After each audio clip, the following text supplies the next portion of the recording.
All right, welcome back to the Ottawa studios of Inside My Canoe Head. I am your host, Dr. D. Thanks for joining us again this week. We are talking about what I think is an incredibly interesting topic, traffic jams and evacuations, and why it always, to use a Clint Eastwood phrase, looks like a cluster F. Sit back, grab yourself your favorite beverage. Let's get at her.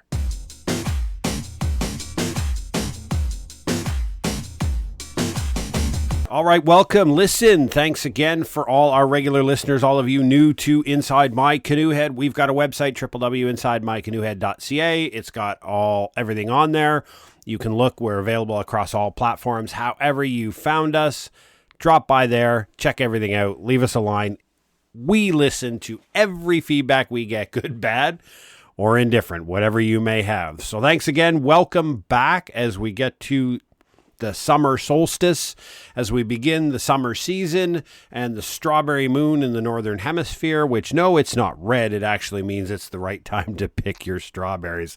That's a whole different subject. I had a great podcast interview yesterday with a friend of mine, a guest on a podcast that we do called the Fireside Chats. If you're interested, just Google Fireside Chats. It's available through the Logistics Institute in Toronto. And we were talking about a whole bunch of different really interesting things. It's just a great thing to listen to. It's a great chat with somebody. And we're going to try to bring more guests on here. We got a couple lined up. It's the summer season. A lot of people are busy. A lot of people have travel plans. Hard to get guests. And trying to nail somebody down and talk about something interesting is not always the simplest thing to do. But today, listen, have you ever seen those pictures of traffic jams, like evacuating people off the coast in Florida for a hurricane? Looks like, 6 lanes in one direction of nonstop bumper-to-bumper traffic, or people escaping wildfires, driving crazily through firestorms, and then getting out on roads and sitting on the roads for 14 hours. And you're wondering who the bomb is in charge of that cluster, right? I spent 28 years in the Army, the entire thing in logistics, most of it in supply chain management, and part of my responsibilities was getting stuff from A to B. And I did not have the ability to blame road conditions or traffic as the reason why I couldn't get my job done. I was the expert in governing road conditions. I was the expert in governing traffic. I am the one who's supposed to figure that out and make those problems go away or figure out a way around it. I couldn't use my very skill set as the reason why I was ineffective as a leader and failed to deliver. Could you imagine me saying to the commanding officer, I'm sorry, but I couldn't get your tank rounds, your artillery rounds to the right place because there was a lot of traffic on the road. Yeah, sorry about that you couldn't help out troops in contact. See how long I would be the logistics guy in that unit, right? I'd be summarily fired. As the tankers used to say, Tango 19er dismount, Tango 19er Alpha, assume command. That is the worst things to hear over radio when you get fired. But the point is that is not a requisite. I wrote a blog on LinkedIn today about it. It's something that I see all the time, and I know there's a solution for it, and I know there's a methodological approach that doesn't require that to happen. We don't need to create traffic jams every time we freaking evacuate an area. It's ridiculous. And no, before you say it, everybody thinks traffic reverse flow. Putting people on both sides of the highway to drive in one direction requires an exorbitant amount of additional resources. If you think of every single access point that has to be blocked off first along the entire route so we don't get head-on collisions, right? And you're also making the assumption that the reverse unit route is not going to be used for emergency services, right? So as you're evacuating the population out of an area, you might also and likely are going to be bringing resources into the area as well. And if you use reverse flow traffic, you've taken the entire route away from everybody.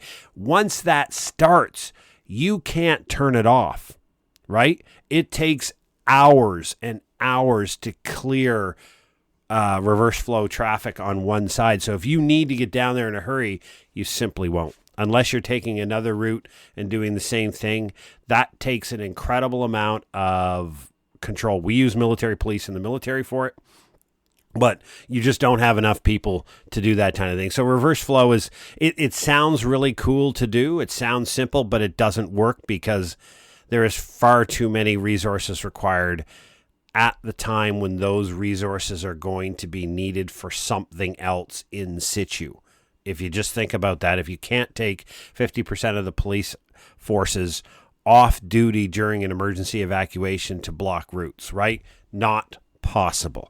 And you can't hire a tow truck, because you pull a tow truck across the road, buddy's going around it. And all you need is one Yahoo to ignore you, or find some, just down in a ditch, pop up on a road, and then you've got a massive head-on collision. And now you've created a total traffic jam. It's just not a recipe for success. So set that one aside. But if you put hundreds of thousands of people on the road in a very short period of time, you create a traffic jam. The reason for that is, believe it or not, the military uses a system called packet movement. And packet movement is where you group a bunch of vehicles together, 10, 12, 15, whatever they may be, in groups, and you release them in short intervals. That may sound, look at all that open space we're not using. The data is clear and the research is clear that when you use a packet system for releasing vehicles, you have a greater throughput of vehicles over time, right? It actually makes the route go faster than just filling up bumper to bumper traffic and letting them go. So understanding that, militaries have been doing this for the longest time, and especially in North America, we practice it. But if you think about Europe has a lot of small, windy roads. And it was always built in the 1980s during the Cold War for if you had a Soviet invasion through West Germany into West Germany and into parts of Western Europe, the Allies would have to move large forces east on very narrow roads. So there was a very deliberate set of planning principles based upon packet movement and order. Basically, what it assumed is somebody took command and control of the road. Access to the road was restricted to only people who had authority to be on the road through very specific times. And there was something called route maintenance. And this is what I call the dark, ugly middle of evacuations. If you think about, everybody gets on the road, they get out of the wildfire, right? Number one, everybody's not burning. That's a good thing. They're on the road. It's just a dark hole until you get to the reception center. Now, if you're only going to a town 20 kilometers away, big deal, right? Everybody gets there, no big deal. But what if you look at a lot of these Western routes, some of them are 200 plus, 300 plus kilometer long, 2-lane roads with no towns or services along the road, and you're throwing the population on it at once. It creates a logjam and there are no services. So what route maintenance is, and route maintenance is a military concept. That means you have command and control of the route. So first of all, you have route clearance packages. And so route clearance packages don't mean demining. Well, they do in some sense, but they mean you have the ability to move snow or obstacles. So if you have a landslide, you have all that equipment available so that you can quickly clear a blockage on the route. That includes if a vehicle breaks down and blocks the lane, you have the ability to quickly move that vehicle to the side of the road. You then also have the capability to recover the vehicle, which means you have some towing capacity to some degree that's out there that'll be able to then move the vehicle forward. In other words, you're not going to abandon that vehicle on the side of the road. You're going to get to it and you're going to bring it into the flow and you're going to recover it to a point. Along the way, you also have medical opportunities, medical services, because part of an evacuation is you're likely going to have somebody with minor to potentially reasonably serious injuries occurred in the evacuation. What is your intent and how do you intend to treat those injuries on the evacuation route? A lot of times, that's not considered. So you need mobile medical teams, largely ambulance-based, that are going to be available on that route. And again, this is part of the reason why reverse flow is very, very difficult to manage, because once you take up all the routes, how do you get route clearance down? How do you get medical down? How do you achieve all of this when you're using both lanes? So you don't. So you have medical teams. You also have fuel. right? Not everybody thinks they're sitting here in my office and I'm going, you know what? Well, if I'm evacuated in the next 5 minutes, do I have enough fuel to reach my destination? Like, that is not a thought people think of, right? And we know that preparedness is everybody keep more than half a tank, blah, blah, blah. Sure. In fact, not everybody does that, right? So when they have to evacuate on a very short notice, they don't have time to stop at the gas station, right? They go with whatever fuel is in the vehicle. Somebody has to be responsible to dispense fuel en route. It's going to have to be gasoline, and it's going to have to be diesel, and it's going to have to be available on demand across the route somewhere. You can't assume that one little small town gas station that has a fuel capacity based on normal consumption rates in that small town is all of a sudden going to be able to provide fuel support to the evacuees. Again, poor planning, stupidity happens all the time, right? Who's providing en route fuel? The other thing is mobile repair teams. So when you have a breakdown and you're able to recover the vehicle to the side of the road, mobile repair teams. Now, I'm not talking engine repair. I'm talking mobile repair teams that can do, tire damage, things along that line that are quick repairs to get the vehicle up and running and back, right? In the Army, we would call them a mobility kill. So when a vehicle's a mobility kill, it means the firepower systems still work, but the vehicle can't move, right? So you send in a mobile repair team to quickly get that vehicle up and moving again so it's useful. In an evacuation, if you blow 2 tires and you have 1 spare tire, you need to be able to fix the tires, not replace them because you only carry 1 spare. You need to be able to fix the tires on site, right? You can't just assume everybody or somebody will nicely stop in the evacuation who happen to have a tire repair kit. You have to have a mobile repair team that's available. So now we're talking about mobile repair teams. We're talking about fuel teams. We're talking about route clearance. We're talking about recovery teams. Now we're also talking about food and water. Not everybody evacuates with the food and water necessary. Now, we know humans can go a day or 2. That's fine. But what if it's incredibly hot and not everybody has air conditioning? They have small children. So you at least at a minimum have to be able to deliver potable water en route to your evacuees, right? Or have it available at station. That leads to the final point, communications. Everybody on the evacuation route has to be on the same frequency. Now, in the military, that's easy. We all have radios, we have channels, we have RRB sites that keep the frequency open, right? And everybody has great frequency discipline. Everybody knows what to do. But in the civilian sense, that's an FM channel, right? So you have to set it up where the emergency route is covered by an FM broadcast station, and that FM broadcast station becomes the command and control. So that is the minute-to-minute, moment-to-moment update to everybody on the evacuation route, exactly what's going on, what's available, and how to access services. So if you're driving along, you're getting near E, and you need fuel services, right? You need to be able to say, I'm at mile 71, or I passed the last marker was mile 28, or past, about a mile past this sign, whatever it may be. I'm in this type of vehicle and I'm down to fuel, right? So somebody can come along and drop a quarter a tank or a jerry can of fuel into you. But how do you contact them? Who do you contact? This is communication. So again, part of command and control of route maintenance is being in communication with all the parties that are on the route. And you can't do that when everybody doesn't have a CB radio or a side broadband, so you have to use FM radio, right? Every car has got FM radio, and most apps on your cell phones have the ability to do FM radio. And the reason FM radio has a greater coverage than cell service. You can't always count on the fact that every evacuation route will have 5G cell service. It'll also be pretty jammed, with thousands of vehicles or potentially thousands of vehicles on it and jam the 5G. The point is you have to be able to broadcast to the people and then give them the methodology to reach out to you. Because only few will reach out. Most will have water. Most will have fuel. Most won't have a mechanical breakdown. And most will just be scared, tired, worried, but largely able to take care of themselves. The portion that can't, if they're not addressed and they're not taken care of, they cause exponentially greater damage. Because when a vehicle does run out, not everybody moves it over to the side of the road. When a vehicle does break down, not everybody moves it over the side of the road. And if they don't, now all of a sudden you slow down the packet system or you slow down the system. Now the route gets jammed up, right? And it's like a snake. Have you ever seen a snake move? It's like an accordion, right? We always used to do this in our route marches and the ruck marches in the military. We get mad when people wouldn't keep up. And the reason being is you start this accordion thing in the middle where people gas up, slow down, gas up, slow down, gas up, slow down, nonstop. When you're running, it sucks.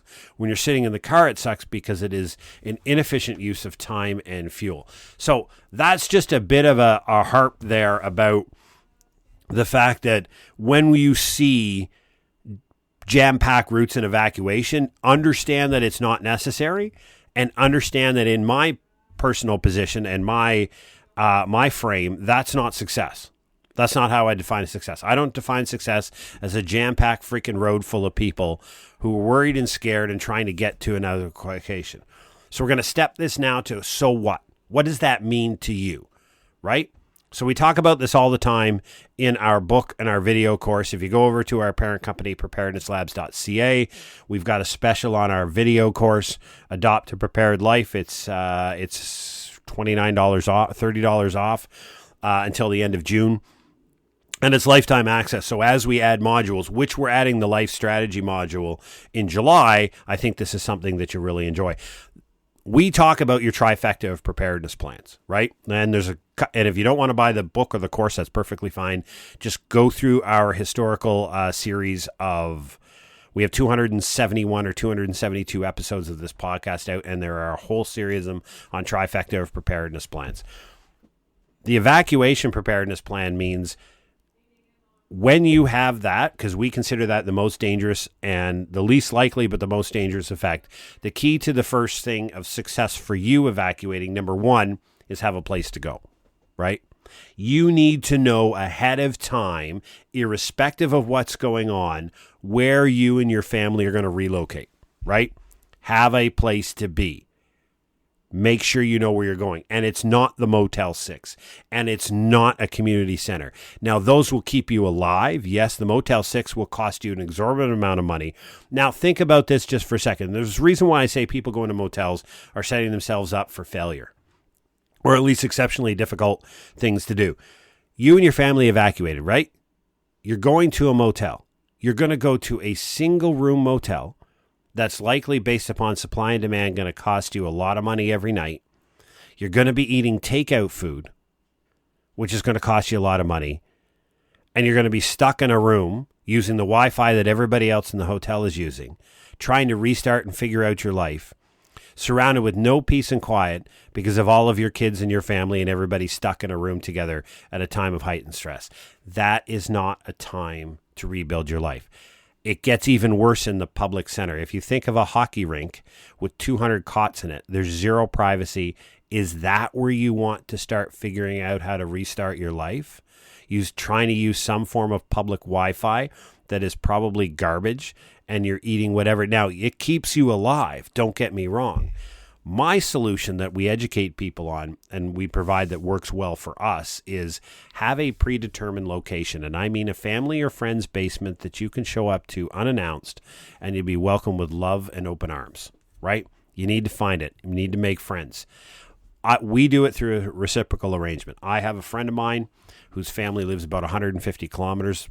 That's about 90 some miles away. It's far enough away that it's likely they're not going to be affected by the same calamity that affects me, or vice versa. I am welcome in their basement at a moment's notice. I can show up with my wife, my kids, and whatever else I may have in tow at the time. And no questions asked. The basement is ours. Now I'm in a place where I'm not competing for Wi-Fi. I can use their Wi-Fi. I'm in a comfortable, loving environment. There's places for the kids to go, to play, to be on their own. I've got somebody who's happily and going to feed me, no questions asked. And with that reciprocal agreement, the same thing is true. They can land on my doorstep because of an emergency. They will be welcomed with open arms. They're here. I will feed them. I will take care of them. This is a reciprocal agreement. And you know what? It costs neither one of us any money. It's not a question of money. This actually saves us an amazing amount of money because we don't have to pay for evacuation costs. Yes, somebody shows up here, it's going to increase my bill slightly. Sure, whatever. This is what you do for friends. doesn't cost me any money. And I know where I'm going. I know a primary route. I know a secondary route. I know how to take that route without GPS because I can't count on the fact that GPS will be available. So I know where to turn and when not to turn at night, in the day, in good weather, and in bad weather. I just know the route. I know how to get there. They know how to get here. There's always going to be parking available. And bam, come on, bud. We got you. My family. Make casa, say casa, as they say, right? Like, it's all about supporting each other. It doesn't cost any money. Don't burden yourself with a Motel 6 or a public shelter as a viable option. If you have to, you have to, but you don't have to. That's the point, right? The second part of it is understanding what you're going to do next, right? Everybody hopes that their evacuation is in short order. You're gone for a couple of days, pack back up, thank your friends, get in your car, go back, your home's fine, everything's good, everybody restarts life, right? Fabulous. All you've really done is gone on a couple of day vacation. The question, though, is what if that's not the truth? What if in the highly unlikely case your home is no longer available for use? So burned down, knocked down, not habitable, whatever it may be. The reason really doesn't matter. The fact you cannot return to your home, what do you do next? I argue over probably no less than 30 previous episodes for people to sit down and think through this. The time to figure out what you're going to do after your house burns down is not after your house burns down, right? Because now you're in competition with everybody else who might have lost their house. Now, if yours was just a single house failure, you don't have that competition. But a prime example is if you think about a neighborhood that burns and say 150 homes are lost, right? 150 families are now on the rental market for the next year to 2 years, if they're lucky, before their houses get rebuilt, right? If you think of today's rental market has a less than 1% vacancy rate, these 200 families are now competing against all the other people that would normally be looking for rent. And in a capitalistic environment, what happens? Rents go through the roof. And I'm going to ask you the simple question. What does your insurance company currently pay for rent if your home is burned? Most people listening to this do not know the answer to that question, right? Is it sufficient where you live? Because the insurance company may have a rate, whatever that may be, but if it doesn't cover rent, are you ready to cover the extra amount? What if the closest apartment you can find is literally 200 kilometers from where you work? What's your plan? All of these things don't cost you any money to do. They cost you time and effort. And you will be far further ahead and ahead of all of your peers if you do this planning in times of peace and calm. FEMA calls it blue sky planning. You do it in advance and you're ready to go. You think about all of the strategies, work, education, child events, family considerations, all of these things. What does the world look like if you have to make that unfortunate move? And the last thing that I'll say about evacuations before we wrap up for today is timing. Timing for evacuations. You need to go when they say there's an evacuation warning. And the reason I do that is because then you don't end up, number one, in the traffic jam. You get to go to the destination. Worst case scenario, you have a sleepover. That's it. You have a one-night sleepover at your friend's house, 100 miles away, and you have a nice barbecue and a wobbly pop, and you joke and you chaff about it, and it turns out to be a big nothing. You high-five each other, buy them a pizza, say goodbye next day, and you leave, and you go back home. Nothing big. And maybe it's not even that. It's just a couple of hours and they realize, actually, we're going to rescind the evacuation recommendation. But if you sit around and you wait until the government says a mandatory evacuation, think about that for a second. Look around your neighborhood. If every single family left their house in the same 10-minute period and got into a car and jumped on the road, what the heck do you think is going to happen? So you're now about to experience the event in your car. I don't know if you're better off that way, but I know that you're better off going when the musings about evacuation first start before the government says mandatory evacuation, right? I'll tell you this. People driving through wildland fires in those cool videos on Instagram and YouTube, that was not the first time that they heard about a wildfire. Now maybe one or two of them. But at the macro level, the warnings about a wildfire existed prior to that moment of immediate evacuation, right? They chose to stay. Then they chose, and by choosing to stay, they made the decision to place their family at higher degrees of risk, right? It's what they did, but somehow everybody else is responsible for that action. So the point of having your trifecta of preparedness plans, including your evacuation plan, is that you know what you're going to do when the unlikely time happens that you evacuate. And we're getting into big wildfire season now. It's important to revisit this. It's important to sit down and say, okay, if I had to evacuate, where would I go? Set up that reciprocal agreement. How would I get there? You know your routes. You know when to go. I need to go pretty quick. And then the other question, and I guess we'll end on this one, is what do you take? Now, we can go through 1,000 different scenarios of what you should take. Everybody wants to back up a U-Haul. If you ask people what's priceless, people will need a U-Haul truck to get everything in there because they consider it priceless. But if you think about what are the things in your life that are not replaceable, like you simply can't buy them again, right? Like family photos can be reproduced. You're not the only one with grandma's dinner party photo, right? Somebody else in the family will have it. Like if you start to think about the things that are truly, absolutely, unequivocally irreplaceable, then it's a very, very small amount of things. People talk about important documents. They talk about insurance plans, all that. Listen, every piece of document you own can be got again from the government, can be reissued. The point being is the ones that are really difficult to issue, those are the ones you got to take with you. So I have a folder on the desk behind me, or my bookshelf behind my desk. And in there are the things like birth certificate, SIN card here in Canada, or your social security card, United States, green card, any visa you have, your passport, your credit. I mean, the credit cards and stuff are always on me in my pocket anyhow, right? So basically your birth certificates, immunization records, all of that stuff for your family is actually not a lot of paperwork. It's a very little. It would probably fit in a small Ziploc bag, right? I don't carry my insurance plans. Dude, you think I'm going to win an argument with the insurance company as to what it is not covered? And my insurance company has a copy of the plan. What I have is I have memorized the number of my insurance broker, right? Full stop. And I have it built into my phone, pre-positioned. I also have, I'm an Apple guy, right? So I love Apple products. So there's something called Apple Notes, and I know everybody else has a different note-taking program. But in the note-taking program, I have a list of contacts for in case of evacuation. The friend I'm going to, my insurance company, the bank, all of these things, I have it pre-written into my phone in an Apple Note, so I don't have to think about it. I don't have to memorize it.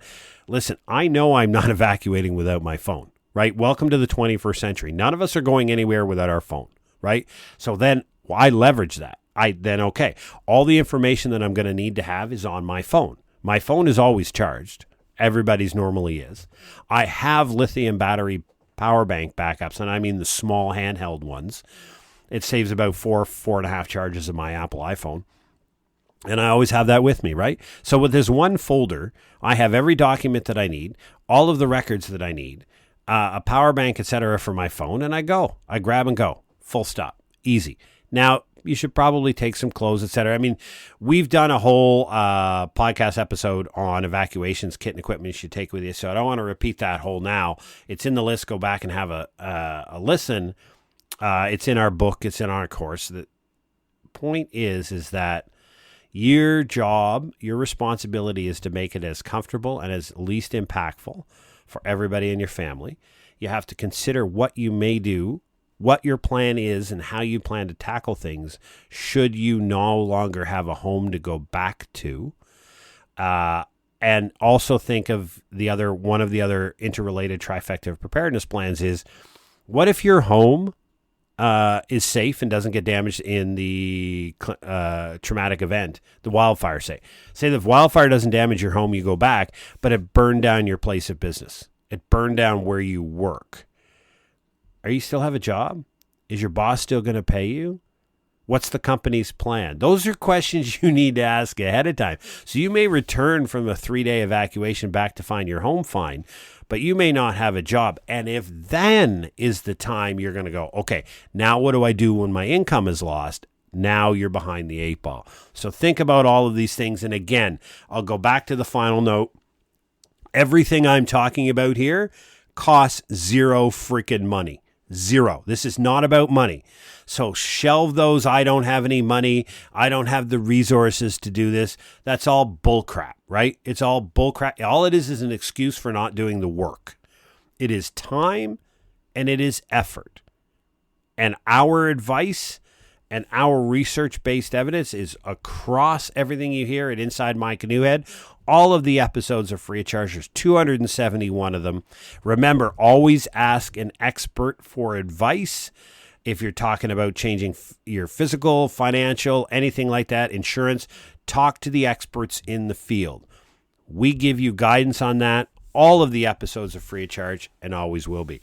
So thanks for listening to us today in a little rant about traffic jams, preparedness, and evacuations. It is the summer solstice, which means that we are full on in wildfire and hurricane evacuation season. So make sure you take care, you plan, you stay safe. Drop us a line at jeff@preparednesslabs.ca. Anything you see, hear, and love, we would love to hear from you, good, bad, or indifferent.